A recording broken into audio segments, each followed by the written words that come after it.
wrestling fans, thanks for clicking today's Reddity Rose report. Hope you change your clocks back or forward.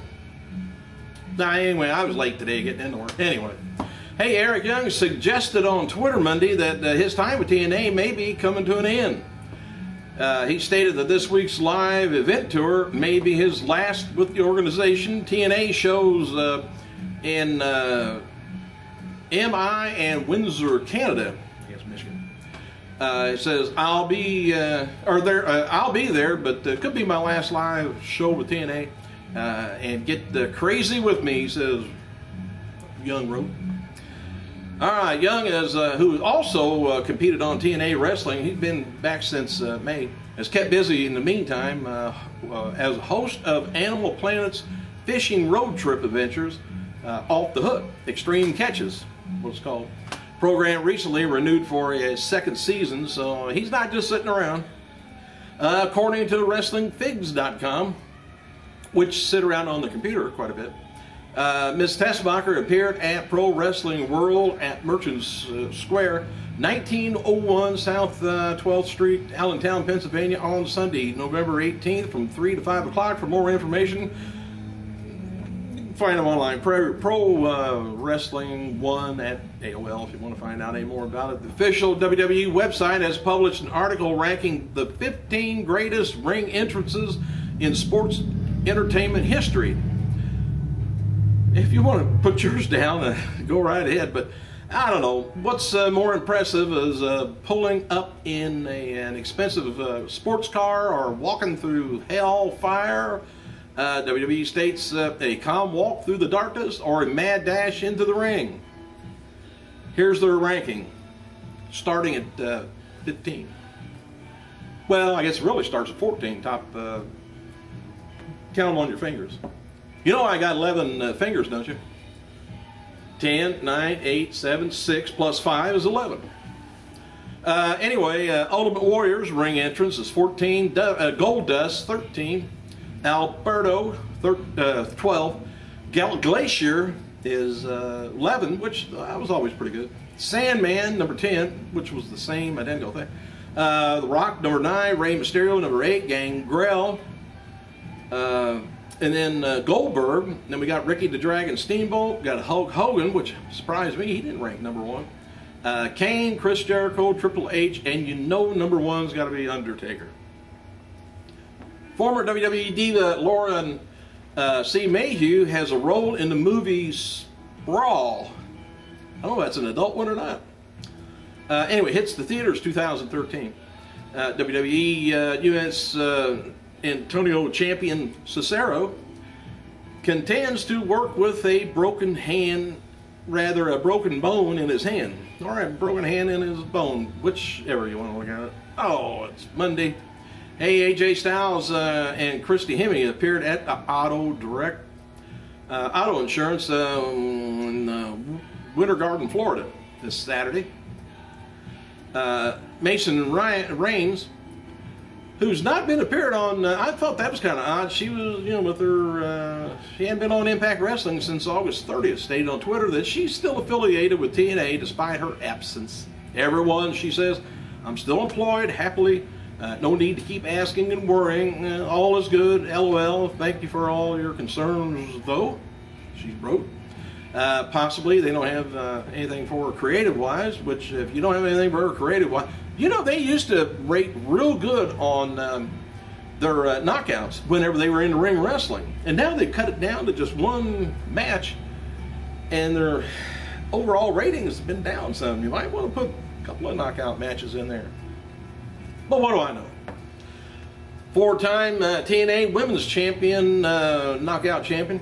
She says she's been busy in the meantime training for a fitness competition. She placed second in her class in Charleston, South Carolina on Saturday. Former WCW World Champion old Diamond Dallas Page, he posted a video of himself, which you can check out on YouTube, and Jake the Snake Roberts distributing Halloween candy for trick-or-treaters. Roberts, of course, I told you, moved in with Page to lose weight and train for one last pro wrestling run, which will probably be followed up by the next last pro wrestling run. an account on Twitter spoofing. I think I mentioned this a few months back. There's a McMahon Twitter, I guess it's called Cranky Vince. Well, they don't know who it is.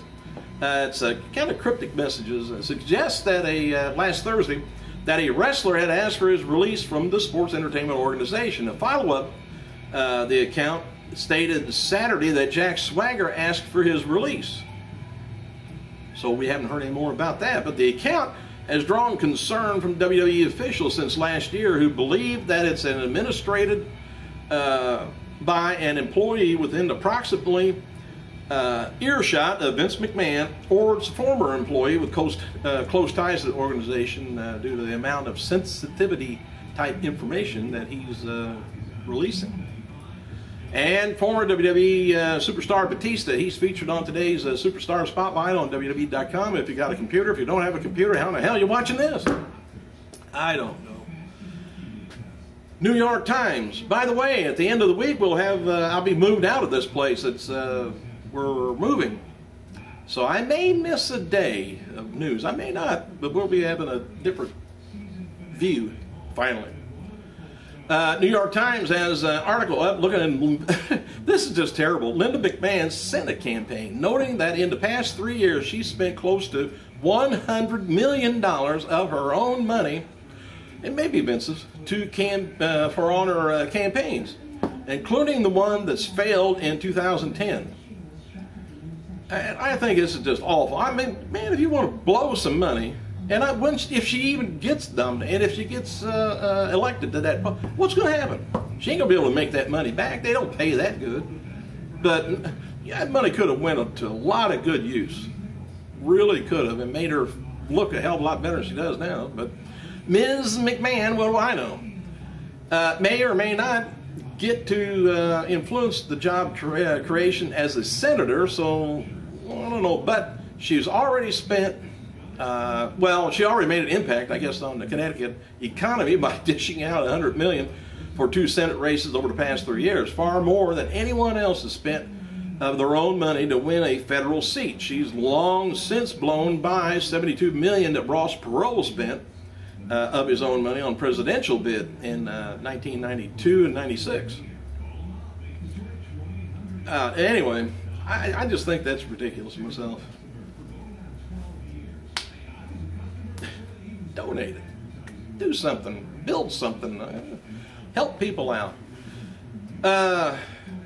We noted a few weeks back, I can go on a rampage about that stuff. Anyway, about a few weeks back, we talked about WWE superstar lashing out at Vince McMahon backstage, pointed out that the WWE product is in trouble, the ratings were bad, Vince himself may be out of touch.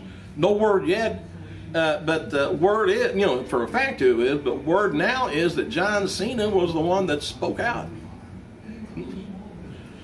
WWE officials are now considering an additional, in addition, another traditional elimination survivors match at Survivor Series pay-per-view this month with Team Foley featured as the top stars. There could be a second match that's going to be likely be mid-carders. Former WWE diva Sarita Deeb, remember she got her hair with Punk, participated in a Free to Breathe yogathon in Baltimore this weekend and in an event that raised about $30,000 for charity. Bella Twins filmed a celebrity sweat fitness video this weekend with actor James Maslow and rapper Nelly and some others.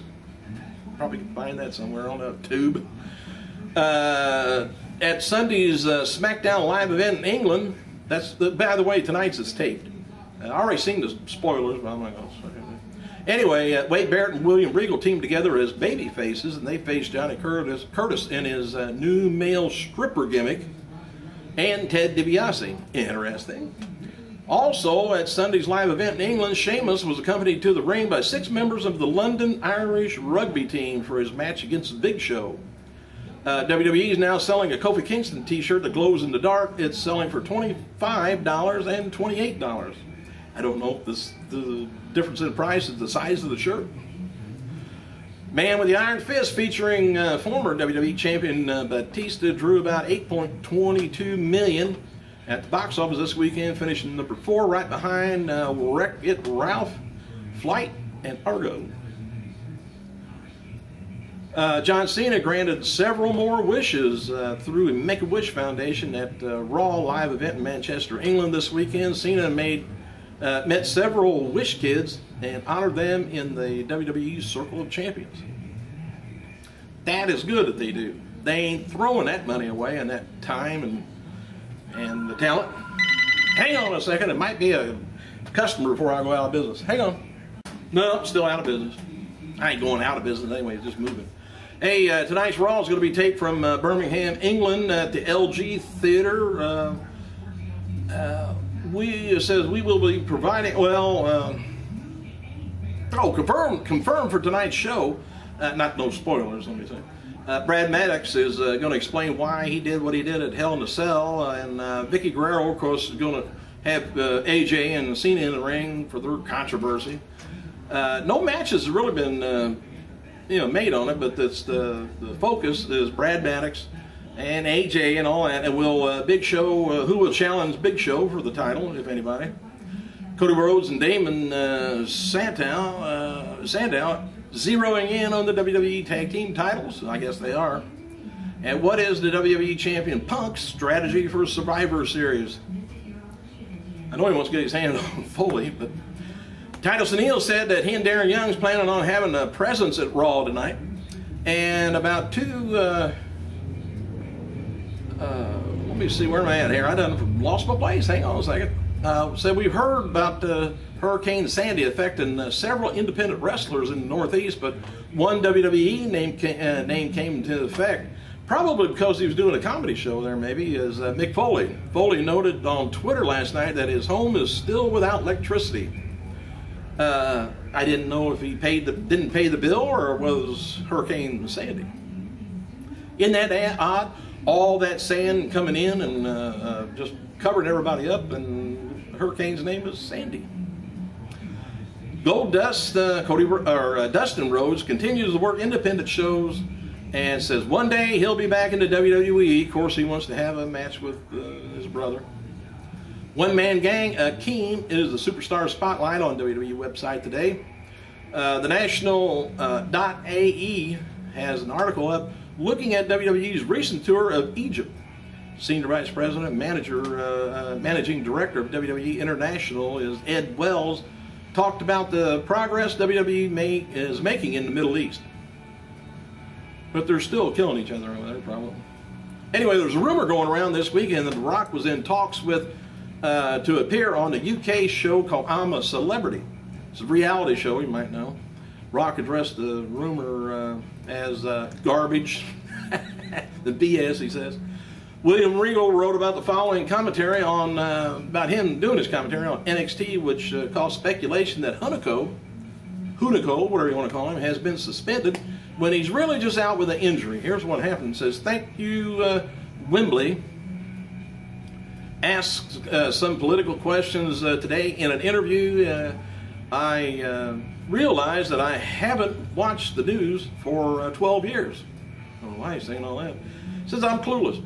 Apart from my interest in my interests, this is the only connection to outside world that I have. He says, seems a bit selfish, but it's not a lot of stress. And it's noted that the announcer on doing an announcement on NXT, my job is to give people character and sometimes embellish a tale to our world. I have no hidden agenda. William, you speak odd even in type. Thanks for clicking, you guys. I gotta go.